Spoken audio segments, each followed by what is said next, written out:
we just wait for people to join us for a second. I know it takes a few seconds for everybody to come in. Hello, hello. Go on, technology. If anyone can give us a little wave and say that everything is good. Oh, thanks, Amy. Anyone else? That doesn't work here. Oh, great. Hi, everybody. Oh, that's hello, promising. hello. That's promising, isn't it? Oh, Miriam Middlehurst. Hello. You've got the same surname as me. That is very, very unusual. Oh. There's not many Middlehursts out there. So hello, Miriam. Maybe a long-lost relative. You never know. Yes, maybe.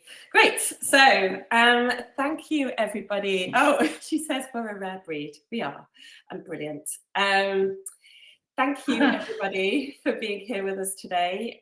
We've got Emily here from Swish Colour, who's going to be talking through how to build a colour scheme that basically reflects you personally and will stand the test of time, so that it's going to stay with you for a long time and you're not going to want to change it after the next fad change, which I think we all are super interested in. Firstly, Emily, could you just introduce yourself and tell us a little bit about what you do with Swish Colour? Yeah, absolutely. Hello, everyone. Hi, I'm Emily. I created Swish Colour Consultancy. It's actually coming up for 3 years in a few weeks. So that's really exciting. I was a bit of a lockdown, what would you call it, like business startup. So I was made redundant just before the pandemic. Nothing to do with the pandemic, but like right before I was made redundant, which was a great coincidence. And then I decided that it was the perfect opportunity to retrain. So I retrained in interior design, did a diploma throughout lockdown, kept me sane. It was brilliant. It was such a good thing to keep me motivated. And then decided that I wanted to stick specifically with the colour part of it all, so that the paint colours, that sort of side of interior design. And then Swish Colour was born, and I've just been working really hard at it ever since, really. That's a little bit of that's a very sort of short version. I've done that quite quickly. Usually I ramble, so edited version. Well, we absolutely love it, because I just think it's such an alchemy, kind of a mysterious topic to me and to my profession. So I can't wait to hear what you're going to talk about today. So we're going to talk for about half an hour. And then if people want to, Amy's here behind the scenes, so she'll be grabbing your questions. So pop them in as we go through. And then at the end, we'll come back and we can talk through those. And if you have any difficulties, Amy's there to help out.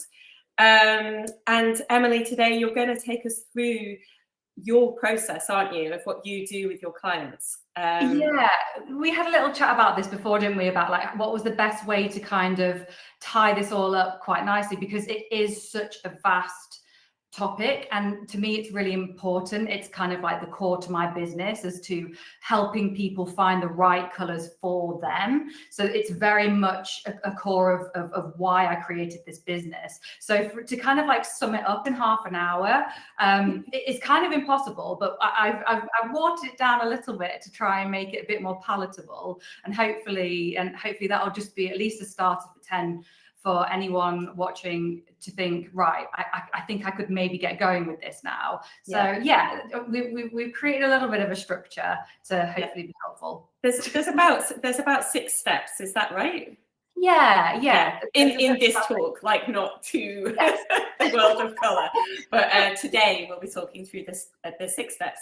So please feel free. Should I dive right in? Yeah. Okay, so right, I think I don't know if this is like a disclaimer or just something that I always want to start with, is that building a color scheme for longevity is ultimately about developing personal style. So you probably hear that in fashion, like everyone talks about personal style, don't they, about like what clothes you wear, and it's the exact same thing, I believe, in the home as well. And that's something that there's no shortcuts to it necessarily. And actually, you know, when you make mistakes and you kind of kick yourself and you think, oh, that wasn't the right color, or that wasn't the right this, that, and the other, to me, that's the you're doing something right, because you're actually then learning what it is that you really don't want and that you don't want to be surrounded by. So it's a whole journey. Like, I believe it's a whole journey that also never really ends either. Like, personal style evolves. And I think if you're conscious of that, and that it takes time, and that there is an element of responsibility to take the time to search for the colors that sing, that make your heart sing, that make you feel good, that element of the soul searching is really important, and it can't be jumped. It can't be just skipped to then have a home, because then you'll just be chasing the trends all the time, rather than it being a home that's for you. Yeah. So that's kind of like, if I'm ever talking to anyone ever, that's like my main disclaimer. I'm like, everything is about trying to search for your personal style, and that's where that longevity comes in with any scheme. To me, I love that concept. That makes perfect sense. Yeah. Yeah. Okay. Well, I feel like that now I've said that, I can. Yeah, good. Okay. Right. So step one that I always say to my clients, or to anyone who's asking me, it's about gathering inspiration. And you'll hear people say this all the time, like over TikTok, Instagram, finding inspiration. It's the funnest part as well. It's the fun bit. Like, it's looking on Pinterest, it's looking on Instagram, TikTok, like magazines, if you like the tactile side of it, looking at art, fashion, like literally anything can give you color inspiration, because color is everywhere. It's around us always. And if you take that time to interact with it and notice it, you'll then start to recognize the kind of colors that you're liking. So the first thing is gather inspiration from wherever that may be. And it might be trends. And trends are something that I'm going to come back to in a bit, because I think that's kind of, it's not the evil, that's just not the word, but it's like, trends are brilliant, but to get inspiration, but they're not the be all and end all. And if you're wanting longevity, but they can be great for inspiration. There's something really important with this part of it, though. I find when you're at the start of this journey, do this alone. Don't do it with the partner. Do it separately, on your own, so that you can focus in on yourself and your own thoughts, feelings, and emotions. When you bring someone else into the mix and their opinions, it gets really complicated. And you can come back once you've done the exploration and work together, but initially, do it apart.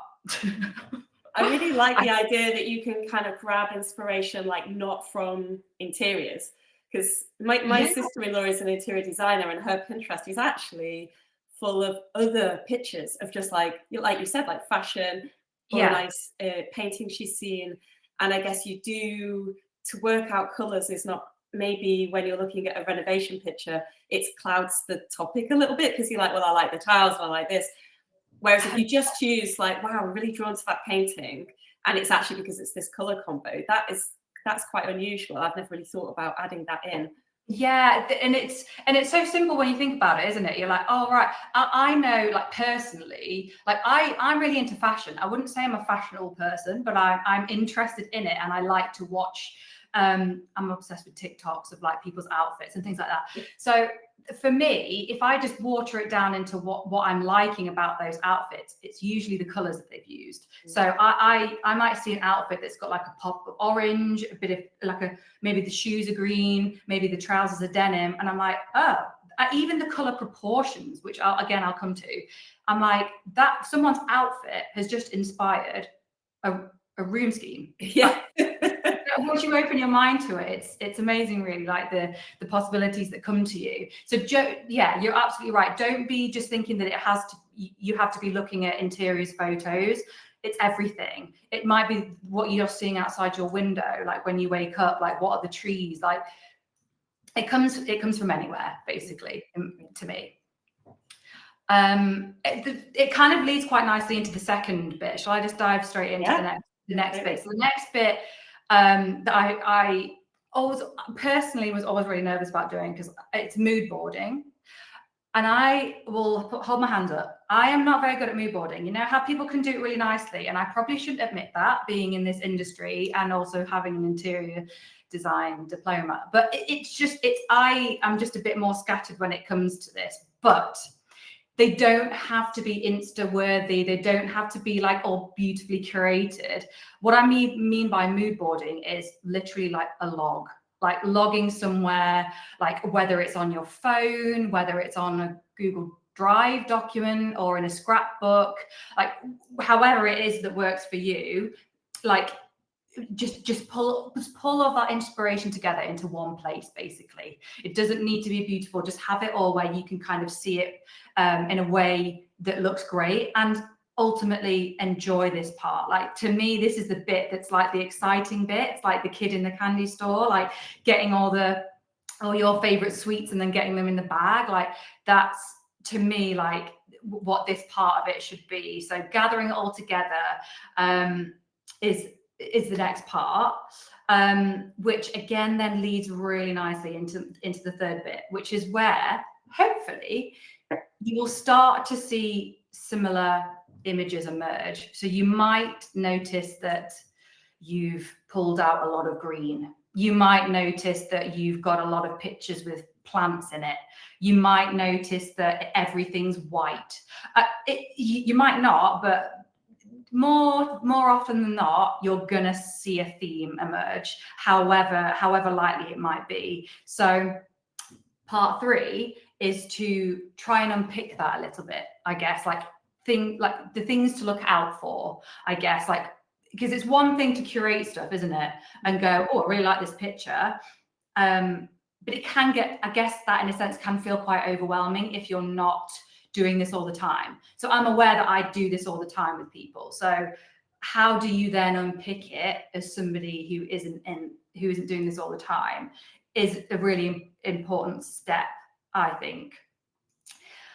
There's a few ways and things that you can look out for that might help to draw your eye or draw your attention to what it is that you genuinely like, because sometimes it can be difficult to even figure out from all of that, all right, what actually is it that I'm actually liking. Yeah, I've got all these lovely inspirational images, but what does this mean? So there's a book that I read when I was training, and it's by Karen Haller. I just need to remember the title of it. It's called The Little Book of Colour. In fact, I'll show you. Like, I've now met her, and we message on Instagram. It's like a full circle moment. It's a great book, and I found that this was a great book for this part of the process, because she highlights things like color personalities. So again, if you're all over TikTok, you'll see people talking about this at the moment. Even on Instagram, I've seen it, where are you an autumn? Are you a spring? Are you a summer? All of that. And whilst I don't want to say gimmicky, because it's not. I think it's brilliant. I love this idea of color personalities. It's an inspiration thing. So if you're finding that you notice that a lot of the colors that you've pulled together have got a very autumnal feel to them, you'll know that you're drawn to those sort of deeply dual toned colors, and therefore might be great for you to have in your home as well. So there's things like that you can look out for. She talks about it really beautifully in that book, actually. I won't butcher it, but there is that the color personalities. It might even be things just like the undertones of the color. Like, are you into more grayed colors? You know, are they more, what's the word? So Farrow and Ball's colors generally have quite a lot of gray in them, which I think is why they're so universally popular, because they are just that little bit softer in a sense. Not all of them, they've got lots of zingy colors, but they've got that sense of softness about them because they've been grayed down a bit. Or are you more into sort of like, oh, I'm pointing the wrong way, you know, like these sorts of like really zingy colors? Have you got, does that inspiration have a lot of zest and life and energy? And that's another way to note the type of colors that you're drawn to, which kind of links into the color personalities, but I just think it's a simpler way to think about it. Like, you know, is it zingy? Is it more muted? It could even be things like historical references. You know, maybe you're really drawn to mid-century colors, you know, like the saturated olives and things like that. Or, you know, if I'm in a Victorian property, so whenever I see any images of Victorian homes, I kind of like to see how they would have painted their homes back in the day. Like, it might just be that there's some historical links there that you can steal. I don't know why I've got a thumbs down, by the way. Now you put my hands down. We'll just put my hands down. Is that? I have no idea what that is. Ignore that, everyone. Okay. It's probably my computer. I'll put my hands down. Yeah, so there might be some sort of reference that you could play upon and use and emulate in your own home as well. I could actually go on forever. Like, can I ask you, like, just from a practical sense, you know, I'm at that point with my house where I've like thrown everything on the Pinterest board. I'm like, look, and I'm starting to notice the color thing. Would you then go through a process of pruning? So once you kind of are picking out like, oh, actually, I've realized I think I'm more autumn. Would you start to hone that down and get rid of some stuff? Yeah, absolutely. I would definitely advise doing that. It might be that you don't scrap them completely. Maybe make a subfolder or like a little extra pile that you could always refer back to, because there was obviously something about that image or bit of scrap, whatever that stimuli, should we call it that? Yeah. Is. It may be that there's something in that you don't currently recognize, but maybe coming back to it at a later date, there might be something in it that you still like. So maybe not completely scrap it, but keep it somewhere separate, and then, you know, you can hone in a little bit further and then have a separate bit for for your vibe. Yeah. And would you do that as a whole house, or do you do it by room? Say you're doing multiple rooms, would it be like, right, I've got a color palette here for the kitchen and a different one for the bathroom, or do you do it more holistically for the whole project? That's a really good question, and I think you do both. I find it more helpful, and when I've been speaking to clients, they found it more helpful that if you do like a general, like these are the things that I'm just generally drawn to, my eye is caught by them, and then if you are doing it room by room, then make a separate subfolders, if you like, even if it's one image. I'm not saying you have to go ham on like every single room, but making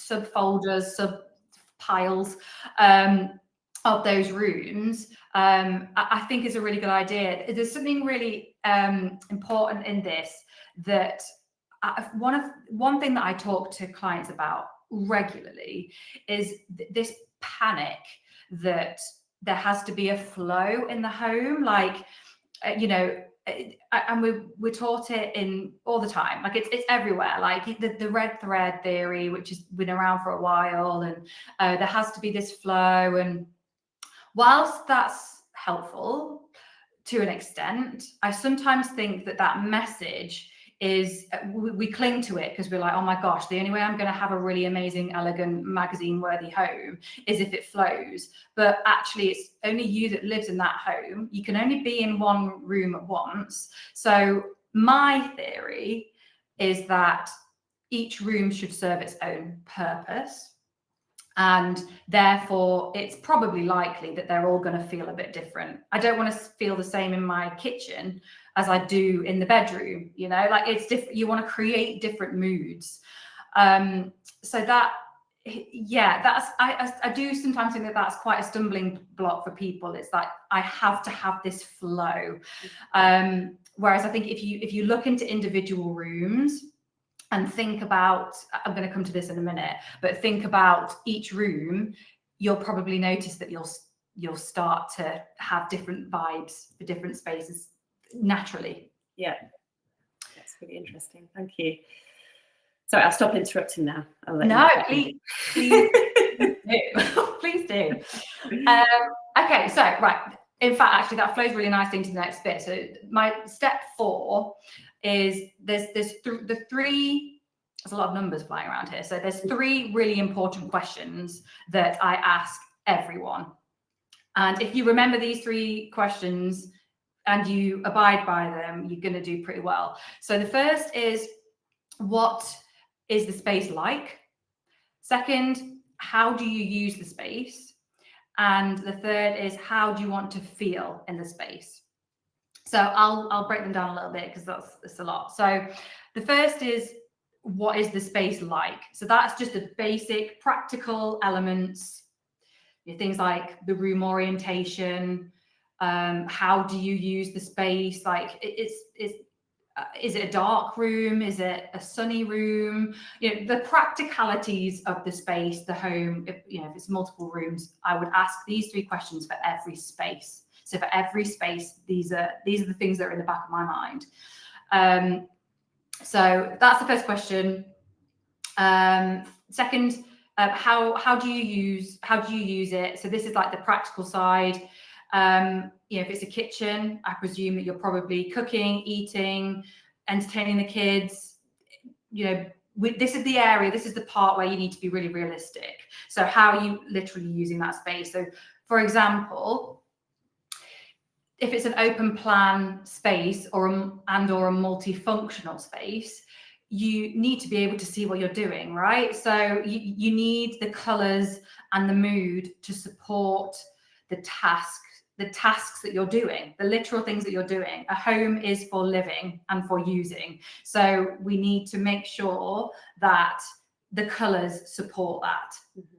Otherwise, your home isn't supporting your everyday life.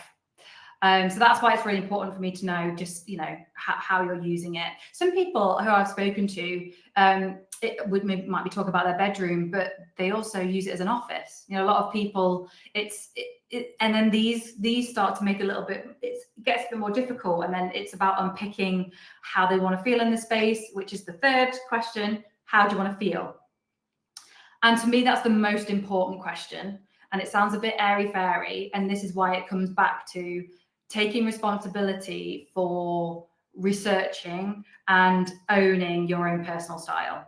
Like there's only so much that somebody like me can do with the expertise that I've got, the colors that I'm familiar with, all the projects I've worked on. That's all brilliant, but I'm not you. So I can give you all the tools in the world and advice, but ultimately it comes down to you, like the individual, the client.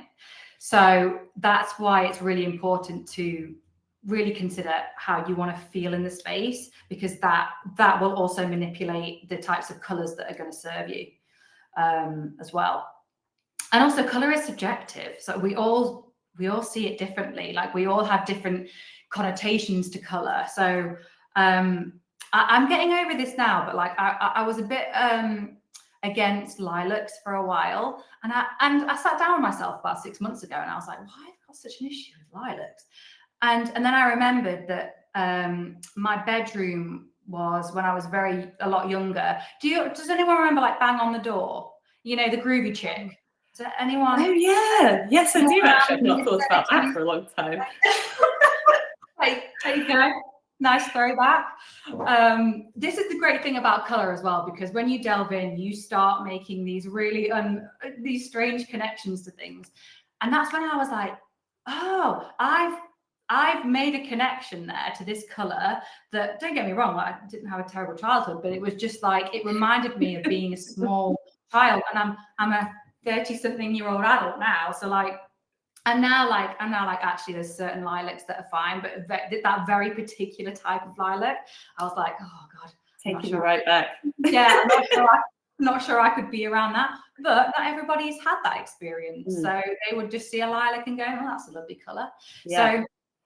So, colour is subjective, and yeah, everyone reacts to it differently. So I really like those 3 questions, because actually they sound kind of straightforward, but once you start thinking them through, like I'm just thinking about like the kitchen, and he said, what do you want to be doing in there? And it's like, well, I want it to be like first thing in the morning, like bright and airy, like we're starting the day, and that would be vibrant and zingy, and and then I was like, oh, but hang on a minute, I'd also like to sit in there in the evening and have dinner, and like that would be cozy. So like, is that, Yeah.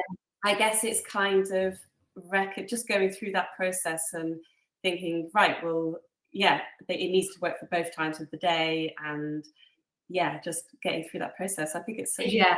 a great way to kind of delve down into that. It isn't, and it's also not. Those questions are still difficult questions.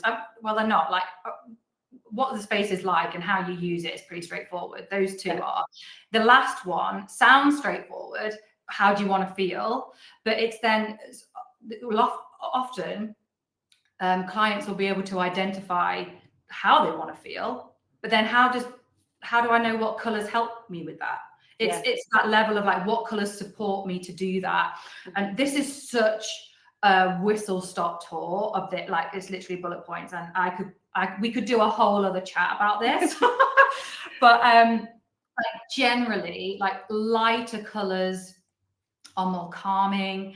Vibrant, zingy colors, like, these ones that I've got here, are energizing. Deeper, saturated colors, they're generally more cocooning, make us feel cozy and comfortable.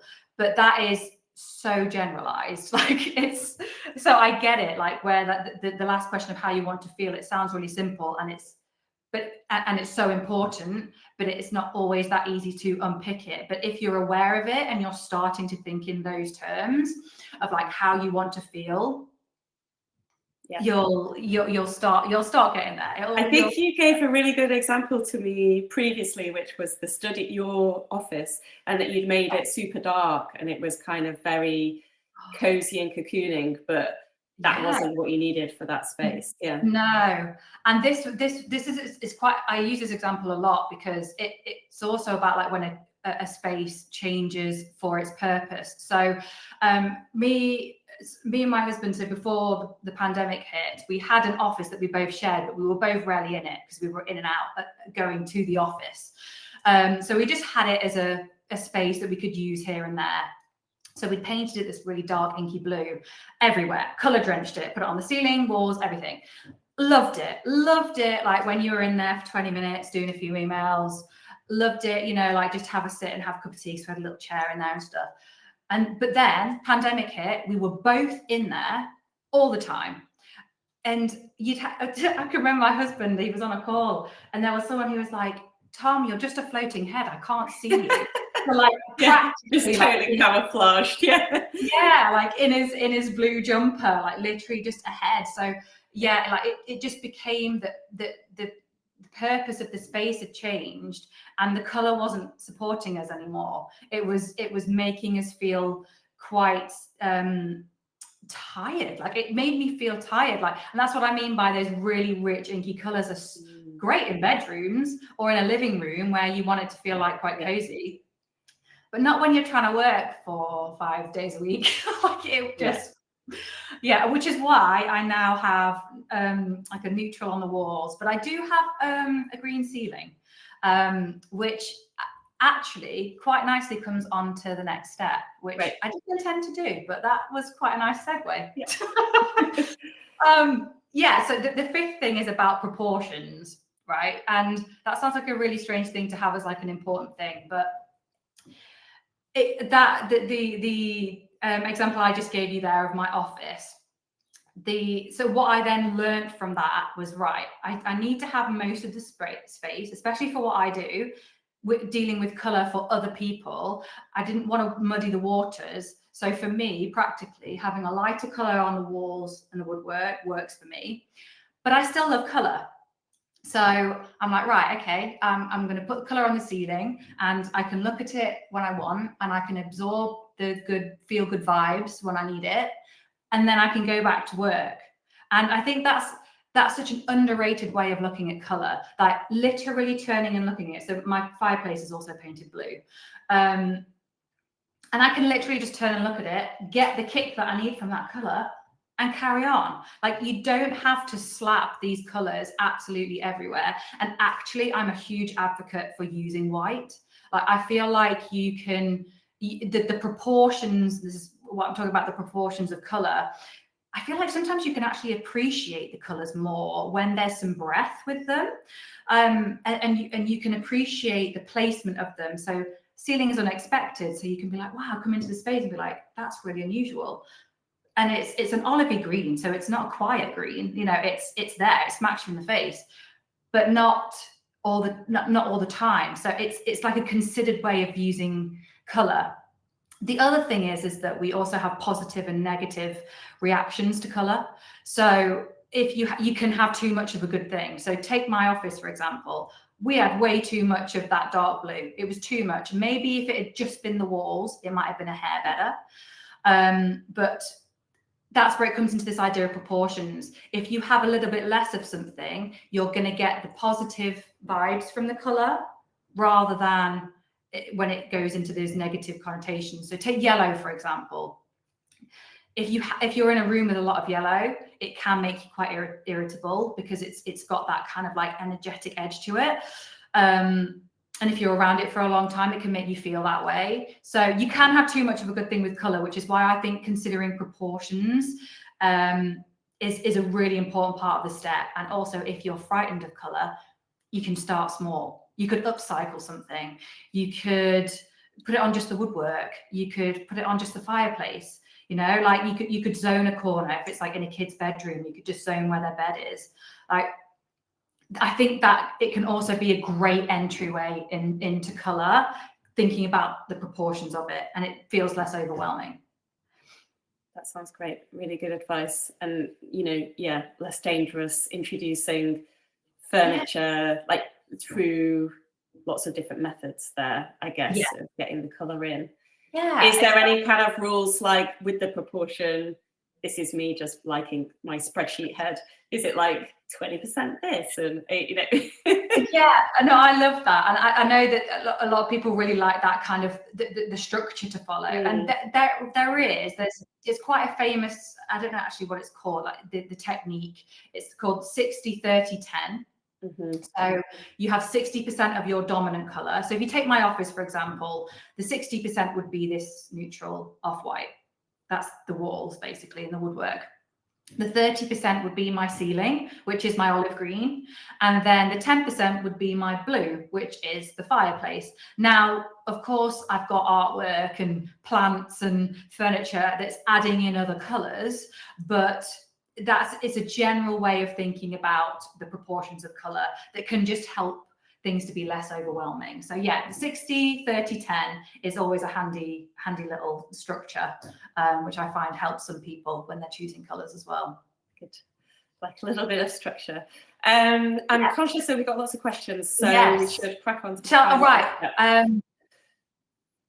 Yes, this is really super quick. The last thing is to test samples. I'm such a huge advocate for paint samples.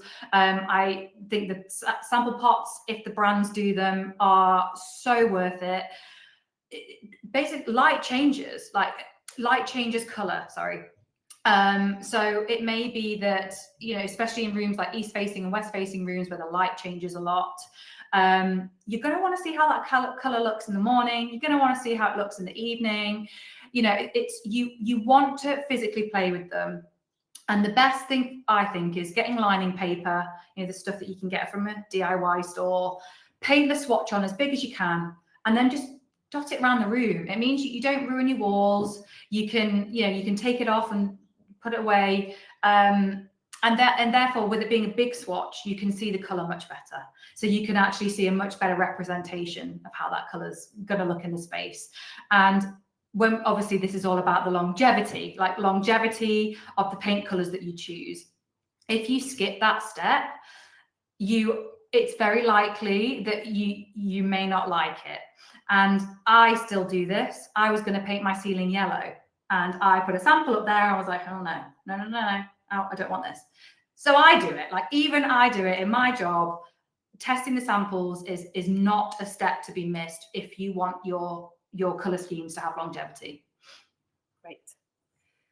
That's great advice. I can just see the questions piling up on the side, so I'm like, oh, let's get started. Okay, I'm going to pull up some. So I hope I've not missed any. Right, here we go. I'm going to answer. Ellie. Oh, yes, Ellie.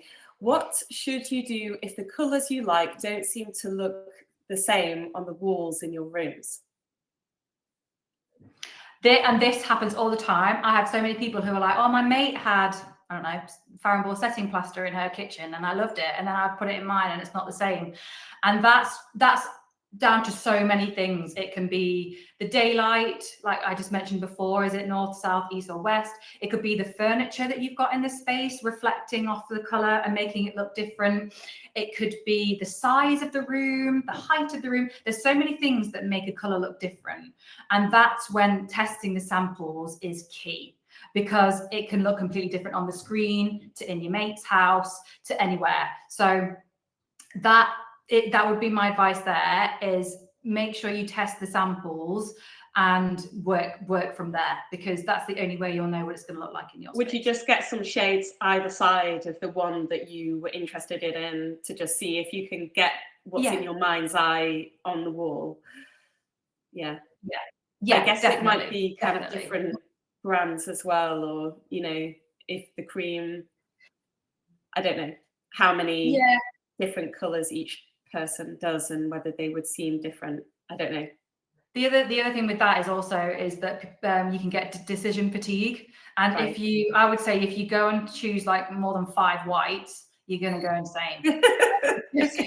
No one needs to do that. And do you know what? More often than that, that's when I find that people come to me, is that they may have gone through a version of this process, and they're kind of halfway there, but they're just like, they're drowning, and usually it's drowning in samples.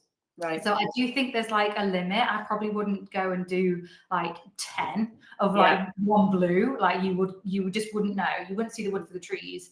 But if you can hone in doing this process into the types of blues and try a few, you're more likely to be happy with the choice. Right. You may have already talked to this a little bit, but can you talk about how important light is to colour? Oh, it's so important. Sorry, that's from Philippa. Thanks, Philippa. It is so important, and it is so important. But I also worry that this is something that, again, is out there that people get hung up on because they worry that it's this huge deal. So you'll see a lot of brands talking about, this colour's great for a south-facing room, this colour's great for a north-facing room, which is great and really helpful. But if you really love a colour and someone's told you that it looks better in a south-facing room, but your room is a north-facing room, but you tested it and you really love it, go for it. Like it's about, like, it's the choosing colours for your home ultimately is about what you love. Like, that's it. So that's where the testing bit is really important, because yes, light is really important, but it might mean that a colour becomes a colour that you really love. So it's super important, and it is something to have in the back of your mind, I would say. But as long as you test the paint samples, you're fine. I think I remember what you'd said to me before when we were chatting was test the paint, look at the paint sample at the time of day which you're going to be using that space. So if you're going to be in your living room or your snug or something in the evening, check the sample at that time, not in the morning. No, whenever you're using the space, that's when you should test your samples, because that's the time you're going to see it. If it's a space that you're in all the time, that's even more important, because then you want to see how it transitions throughout the day. So yeah, definitely. Okay, finish that one. Next one from Joanna. What if you like most things? Like, you really like parts of summer, parts of winter, parts of autumn, but maybe they won't go together. Do you have to choose and shortlist, or will they likely fit together in some way? This is such a good question. Right. This comes back to the idea, and I feel like this is almost like, I feel like I need to just spread this message everywhere. Do what makes you happy. There is literally no one else to answer to. Like, if you want to paint your whole room black and then have pink flowers in front of it and, I don't know, whatever else. Oh my God, I'm literally having a panic attack with you saying I'm not sure many people do it. But I actually think that, Joanna, like the beauty is going to come from that. The beauty and personality and joy in your home of this mix of colours is amazing. That's joyful. That's you finding your personal style. And there are any rules to be broken. Like, yeah, I could say that this color doesn't go with this color, but if you like those colors together and it brings you joy and happiness, who cares? Like, it's not for me to tell you what makes you happy. So I think it's almost a bit like unpicking what we've been told over the years about interiors. Like, I actually think the joy happens when things are really unexpected. If there is an unexpected element to it. So you've mixed a bit of summer with winter, amazing. Like, usually that's when a scheme is really special. Yeah. So yeah, I think just have the confidence to go with it. Yeah, I guess those structures and those tools help you get somewhere. And then once you're there, you can kind of break them a little bit. Exactly. In fact, actually, I know I was saying that I was going to talk about trends a bit more. That's basically why I don't not believe in trends. I think trends are great because it's another way of exploring inspiration, right? But that's all it should be. That's all anything should be, even to an extent what I'm saying. Like, it's all just guidance. It's all, even in your job, like, you know, you may suggest how rooms may flow best, but ultimately it's down to that individual, and if they prefer something else, that's all that matters. So I think be driven by finding your personal style. Right. Okay, I've got how many more? 1, 2, 3, 4 more questions. Sorry. No, it's great. If we run over a tiny bit, then I think that's okay. I'm really enjoying all these questions. To create flow, should you stick with the colour palette that comes from the earlier processes, but use different tones in the context of the functionality of the room, how you want to feel in the room? Ooh, I love that. That's kind of like a scientific process. So I think the colour palette comes from your early process. Yes. And then you're like, oh, I want to feel bright in this room and cozy in this room. Do you then I think this is what the question is saying, do you then like up and down in the tones to get the vibe? Definitely, absolutely. Yeah, you can play with them, like how intense the colors are, how muted they are, and it's like what I was saying before about, like, generally speaking, like lighter colors are a bit more calming, vibrant colors energetic, and deeper more cocooning. So if you've found that you really, I don't know, like blues, you could use all different types of blues, and it's still got a flow, it's still tonal, it's still like a harmonious palette, but the blues are serving how you're using that space. So you're kind of answering both of those things. You're doing what's right for the space, but you've also got a sense of flow as well. So yeah, I think that's great. The other thing that you can also do with creating flow, and you may have seen it all on Instagram, you know how people are talking about adding red, like the unexpected red theory. You could do that with literally anything. So it could be yellow, it could be stripes, it could be leopard print. And if there's this little element that crops up in each of your rooms that connects them all together, however small, for me, that's enough of a flow. That's great. Okay. Joanna. Does the 60-30-10 technique mean you'd advise on choosing 3 core colours to work with? Yes, I'm going to say yes, but again, if you looked in my office right now, there's the entire rainbow in here, but it's in small. It's coming back to that proportion, those quantities. You will inevitably, if you just had 3 colours in a room, I guarantee you'll be bored of it by 2 months. Like, it'll just not spark anything. It will just be very pared back. And again, it comes back to that idea of adding layers of personality. So inevitably, you're going to probably have all colours, but the 60-30-10 rule is great, probably more for thinking about the paint colours. So like how your painting space is in the space, and then then you can add in other colors. Like my rug has bits of orange in it, bits of gray, and that's fine. Again, it's just allowing yourself to get rid of those guidelines of, if ultimately I've got generally 60, 30, 10 of 3 main colors, even if I have little specks of other colors, it doesn't matter. That's my personality layered into it. Okay. Are the peel and stick colour samples in this the same as the test pot from Louise? That's a good question. They are really handy, and they are easy. They're easy to deliver. They don't make a mess. And I do get that using the sample pot is time consuming. Like you've got to get the lining paper, you've got to paint it out, you've got to let it dry, do 2 coats, get it cut. Like it is a whole process. So the peel and stick things are really convenient, and that's what I would say they're great for. I just really like a sample pot because you can do a really big swatch of it. And I think that you can get a much better representation of the color and how the color is going to react in your space with a sample pot.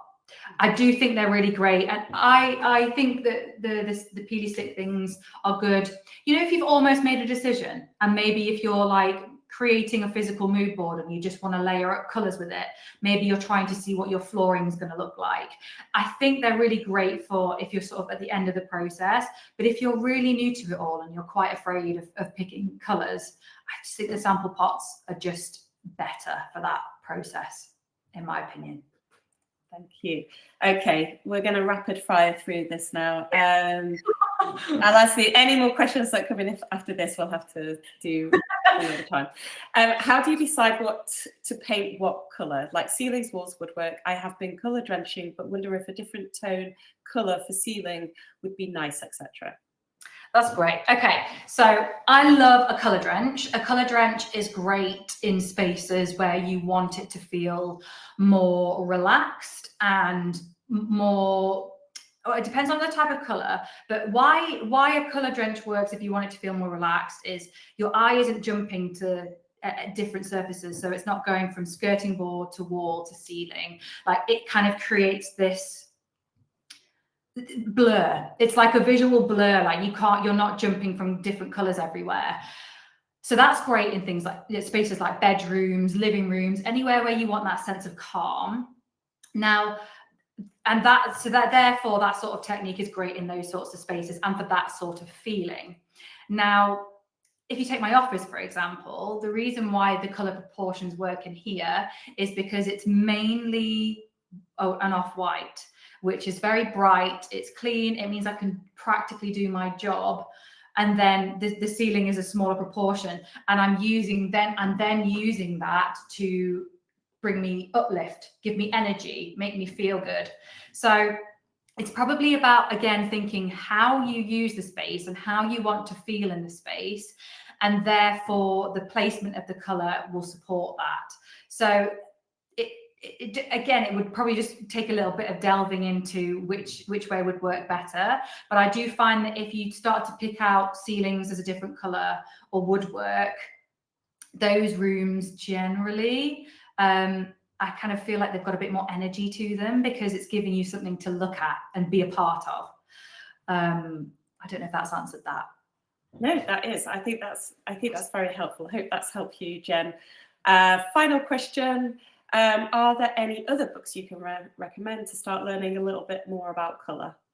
Oh my goodness, loads. I wonder if again, sorry, Emily, why don't you, in the replay email, we can add a couple of references that I can give to people. And yes. Just finally, I just want to say, thank you so much for being with us today. I know me personally, I would do, you shared so many top tips and secrets, but if you do want some help with your colour, Emily is your gal, and she has very kindly agreed to give you all 10% off a colour consultation if you mention HomeNotes. So I will be sending out the details for that in the replay, because I'm brimming with ideas, but I know that I still want you to bring them all together for me. So for Fine, and that's where I come in. If you've done quite a lot of the hard work yourself, that's so good. Yeah, doing the searching and the mood boards, and then get someone to bring it all together. But I'm sure there are more confident people out there who manage it on their own. But thank you so much for all that helpful information, because I absolutely loved it. And thanks you for everybody for joining us today. You're welcome. Yes, thank you so much for everyone being here, and I hope that was helpful, and I've absolutely loved it. It's been an absolute pleasure. Thank you so much. Oh, thanks. And any links or references I'll include in the replay email, so don't worry about that. Okay, have a great day, everybody. Thank you. Goodbye. Speak soon. Bye.